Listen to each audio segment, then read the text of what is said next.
أعوذ بالله من الشيطان الرجيم بسم الله الرحمن الرحيم ألف لام ميم صاد۔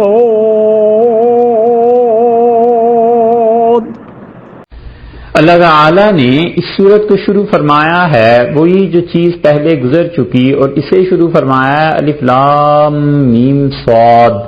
اور الف لام میم صاد میں اللہ تعالیٰ نے کیا کہا ہے اس کا کوئی چیز نہیں ہے، بس اس کی بحث پہلے گزر چکی کہ اکثر مفسرین اسی طرف گئے ہیں کہ اللہ ہی ان الفاظ کے معانی کو جانتا ہے اور اللہ ہی کو معلوم ہے کہ یہ کیا چیز ہے۔ اور کچھ حضرات کا خیال یہ ہے کہ اللہ تعالیٰ نے اسے اس لیے رکھا کہ ممکن ہے ان چیزوں کے پڑھنے میں اتنا ثواب ہو کہ وہ ثواب آخرت میں جا کر کھلے اور وہاں پہنچ کر پتہ چلے کہ اللہ نے ان چیزوں کے پڑھنے والوں کو کتنے اجر سے نوازا ہے۔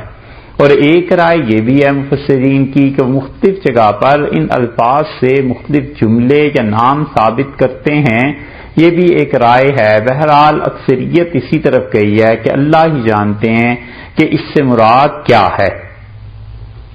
مدنی صورتوں میں اس چیز کا استعمال کم ہوا ہے اور مکی صورتوں میں اس چیز کا استعمال زیادہ ہوا ہے۔